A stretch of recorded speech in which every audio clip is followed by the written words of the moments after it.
സല്ലല്ലാഹു അലാ മുഹമ്മദ് സല്ലല്ലാഹു അലൈഹി വസല്ലം. സല്ലല്ലാഹു അലാ മുഹമ്മദ് സല്ലല്ലാഹു അലൈഹി വസല്ലം. മക്കളെ, ഞാൻ സാന്ദർഭികമായി പറയുകയാണ്. ഹബീബായ റസൂലുള്ളാഹി സ്വല്ലല്ലാഹു അലൈഹി വസല്ലമ തങ്ങൾ പറയുന്നു, അവനവന്റെ ഖബറിൽ നിന്ന് എഴുന്നേൽക്കുമ്പോൾ മഹ്ശറയിലേക്ക് ആയിരക്കണക്കിന് പതിനായിരക്കണക്കിന് കിലോമീറ്റർ ഉണ്ട്. അത് നടക്കാൻ മുഅ്മിനീങ്ങൾക്ക് പ്രത്യേകം വാഹനങ്ങളുണ്ട്. ആ വാഹനത്തിൽ കയറ്റിയിട്ടാ കൊണ്ടുപോകുന്നത്. അതേ സമയത്ത് സിറാത്ത് പാലത്തിന്മേൽ ഒരു വാഹനവുമില്ല. ഒരു കാലുകൊണ്ട് നടക്കുകയല്ലാതെ മറ്റൊരു പോംവഴിയുമില്ല.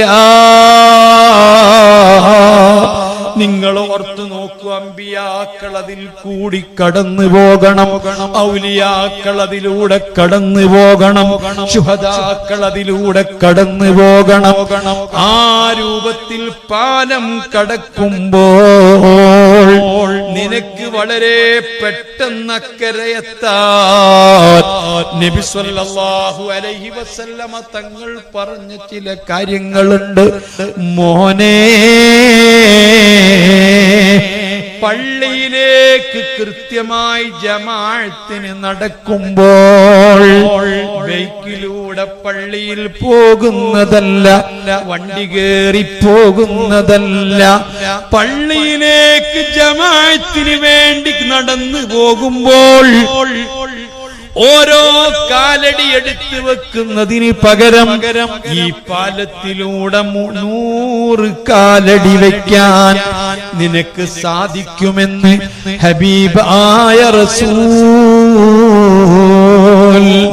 അതേ, ഇന്നാ നഹ്നു നുഹ്യിൽ മൗതാ വനക്തുബു മാ ഖദ്ദമു വആസാറഹും വകുല്ല ശൈഇൻ അഹ്സൈനാഹു ഫീ ഇമാമിൻ മുബീൻ. ഓരോ ചവിട്ടടികളും നാം രേഖപ്പെടുത്തുന്നുണ്ട്. പള്ളിയിലേക്ക് ജമാഅത്തിന് വേണ്ടി നടക്കുന്ന ഒരു ചവിട്ട്, ആ ചവിട്ട് കൊണ്ട് നമുക്ക് ഈ പാലത്തിൽ 100 അടി വെക്കാൻ നമുക്ക് സാധിക്കും.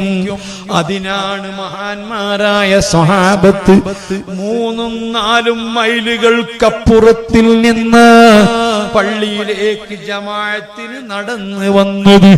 ഒരു കഴുത വാങ്ങിക്കൊടുക്കാം എന്ന് പറഞ്ഞപ്പോൾ വേണ്ടെന്ന് വെച്ചത്, അല്ലാഹുവിന്റെ റസൂല് നിരുത്സാഹപ്പെടുത്തിയത്, എല്ലാ വഖത്തിനും ജമാഅത്തിന് വരുന്ന ഏറ്റവും ദൂരെയുള്ള ഒരു സ്വഹാബി, ആ സ്വഹാബിക്കൊരു കഴുത വാങ്ങിക്കൊടുക്കാൻ സ്വഹാബത്ത് തീരുമാനിച്ചപ്പോൾ മുത്തുനബി പറഞ്ഞു, വേണ്ട, ഒരു ചവിട്ട് വെച്ചാൽ 100 അടി നാളെ പാലത്തിൽ വെക്കാൻ കഴിയും. അതല്ലാഹു നിങ്ങൾക്ക് ഒരുമിച്ച് കൂട്ടിയിട്ടുണ്ട്. അതിനാൽ അത് വേണ്ട, ഹബീബായ തങ്ങൾ പറഞ്ഞതാ. അതുകൊണ്ട് മക്കളെ, നമ്മൾ പള്ളിയിലേക്ക് ജമാഅത്തിന് വരണം, കൃത്യമായിട്ട് ജമാഅത്തിൽ പങ്കെടുക്കണം, പരമാവധി നടന്നു തന്നെ പോകണം.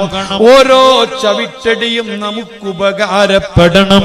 പാലം നമുക്ക് എങ്ങനെയെങ്കിലും കടന്നു തീർക്കണം, എങ്ങനെയെങ്കിലും ഒന്നക്കരെ എത്തിക്കിട്ടണം. ആ ചിന്തയോടുകൂടി നമ്മൾ നടക്കണം.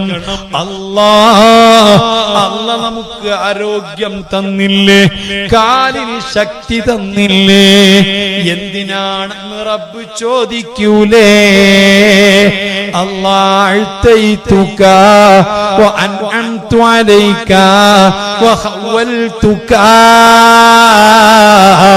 നിനക്ക് എന്തെല്ലാം അനുഗ്രഹങ്ങൾ ചെയ്തു, നിനക്ക് ആരോഗ്യം തന്നു, നിനക്ക് നല്ല ബുദ്ധി തന്നു, ഇതെല്ലാം നിനക്ക് ഞാൻ നൽകിയിട്ട് എനിക്ക് വേണ്ടി എന്ത് ചെയ്തു എന്ന് അല്ലാഹു നമ്മോട് ചോദിക്കുമ്പോൾ മറുപടി പറയണ്ടേ? അതിനാണ് ഞാൻ ഈ കാര്യം നിങ്ങളെ ശ്രദ്ധയിൽപ്പെടുത്തിയത്. രണ്ടാമത് ഈ പാലം കടക്കുന്ന സമയത്ത് നമുക്ക് ഉപകാരപ്പെടുന്ന ഒരു നടത്തമുണ്ട്. അതേതാണെന്നറിയുമോ? അല്ലാഹുവിന്റെ റസൂൽ പറയുന്നു, ഉഹ്റവിയായ പണ്ഡിതന്മാർ ഇൽമു പറയുന്ന മജ്ലിസ്, ദിക്റിന്റെ മജ്ലിസ്, ആ മജ്ലിസിലേക്ക് നടക്കുന്ന നടത്തം ഒരു ചവിട്ടു വെച്ചാൽ ഈ പാലത്തിലൂടെ നമുക്ക് 100 അടി വെക്കാൻ കഴിയും. ഒരടിക്ക് 100 അടി വെക്കാൻ കഴിയും. അത് ദിക്റിന്റെ മജ്ലിസിലേക്കാണ്, ഇൽമിന്റെ മജ്ലിസിലേക്കാണ്. പഴയകാലത്ത് അങ്ങനെയല്ലേ നമ്മുടെ സഹോദരന്മാർ, ഉമ്മമാർ 2, 3, 4 കിലോമീറ്റർ അകലങ്ങളിലേക്ക് ആലിമീങ്ങൾ വഅദ് പറയുമ്പോൾ, അവരെ പ്രാർത്ഥനയുടെ മജ്ലിസ് സംഘടിപ്പിക്കപ്പെടുമ്പോൾ, അല്ലാഹുവിനെ കുറിച്ച് ഓർക്കുന്ന മജ്ലിസുകൾ വരുമ്പോൾ ആ മജ്ലിസിലേക്ക് നടന്നു പോകുന്ന ഒരു ശീലം, അതിനും ഈ പറയപ്പെട്ട പ്രത്യേകതയുണ്ട്. അഷ്റഫുൽ ഖൽഖ് സ്വല്ലല്ലാഹു അലൈഹി വസല്ലമ മൂന്നാമത് ഒരു കണ്ണ് കാണാത്ത മനുഷ്യന്റെ കയ്യ്, ആ കൈ പിടിച്ചുകൊണ്ട് നടന്നാൽ കണ്ണ് കാണാത്തവനാ, അവന്റെ കൈ പിടിച്ചുകൊണ്ട് ഒരു അടി അങ്ങ് മുന്നോട്ട് വെച്ചാൽ നിനക്ക് നാളെ പാലം കടക്കുമ്പോ 100 അടി അത് മുഖേന വെക്കാൻ കഴിയുമെന്ന് നബി സല്ലല്ലാഹു അലൈഹി വസല്ലമ തങ്ങൾ പറഞ്ഞിട്ടുണ്ട്. മറ്റൊന്ന് മോനെ, വർത്തമാനകാലത്ത് അതൊക്കെ വളരെ കുറഞ്ഞു പോയി, വളരെ നിന്നുപോയി. ഒരു ജനാസ കൊണ്ടുപോകുമ്പോ, മയ്യത്ത് കൊണ്ടുപോകുമ്പോ ആ മയ്യത്തിന്റെ പിന്നാലെ അല്ലെങ്കിൽ ആ മയ്യത്തിന്റെ കൂടെ, മയ്യത്തിന്റെ പിന്നാലെ തന്നെ നടക്കണമെന്നില്ല, മുന്നിലും പിന്നിലുമായി ആ മയ്യത്തിന്റെ കൂടെ പോകുന്നു എന്ന് പറയാൻ പറ്റുന്ന രൂപത്തിൽ മയ്യത്തിന്റെ കൂടെ നടന്നാൽ, നേരത്തെ തന്നെ പള്ളിയിൽ പോയി നിസ്കാരം പ്രതീക്ഷിച്ചിരുന്നാൽ ഈ പുണ്യം കിട്ടുകയില്ല. മറിച്ച് ആ മയ്യത്തിന്റെ കൂടെ പോകണം, മുന്നിലോ പിന്നിലോ ആയി മയ്യത്തിന്റെ കൂടെ പോയി എന്ന് പറയാൻ പറ്റുന്ന രൂപത്തിൽ കൂടെ നടന്നാൽ, ഒരു അടി വെച്ചാൽ ഈ പാലം കടക്കുന്ന സമയത്ത് 100 അടി വെക്കാൻ അത് സഹായകമാകും. മുത്തുനബി സല്ലല്ലാഹു അലൈഹി വസല്ലമ തങ്ങൾ പഠിപ്പിക്കുന്നു. മറ്റൊരു നടത്തമുണ്ട്. ഓ സഹോദരന്മാരെ, ഒരു പാവപ്പെട്ട മുസ്ലിമായ സഹോദരൻ അല്ലെങ്കിൽ മുസ്ലിമായ ഒരു സഹോദരി ഒരു മുസ്ലിമിന്റെ ആവശ്യങ്ങൾ നിറവേറ്റിക്കൊടുക്കാൻ, ഒരു മുസ്ലിമിനെ സഹായിക്കാൻ, അവനൊരു വീട് വെക്കാൻ, അവന് രോഗത്തിന് ചികിത്സ ചെയ്യാൻ, അവന്റെ മകളെ കെട്ടിക്കാൻ, ഇങ്ങനെ ഒരു മുസ്ലിമായ സ്ത്രീയെയോ പുരുഷനെയോ സഹായിക്കേണ്ട ആവശ്യത്തിന് വേണ്ടി ഒരാള് നടന്നാൽ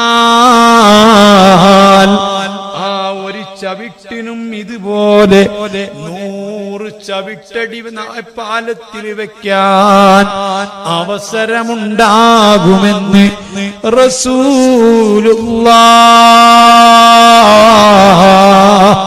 ഞാൻ ചോദിക്കുകയാണ്, ഈ ഒരു കാര്യം നമുക്കൊക്കെ ബോധം വേണ്ടേ? എങ്ങനെയെങ്കിലും നമുക്കൊന്ന് രക്ഷപ്പെടണ്ടേ? സുബ്ഹാനല്ലാഹ്,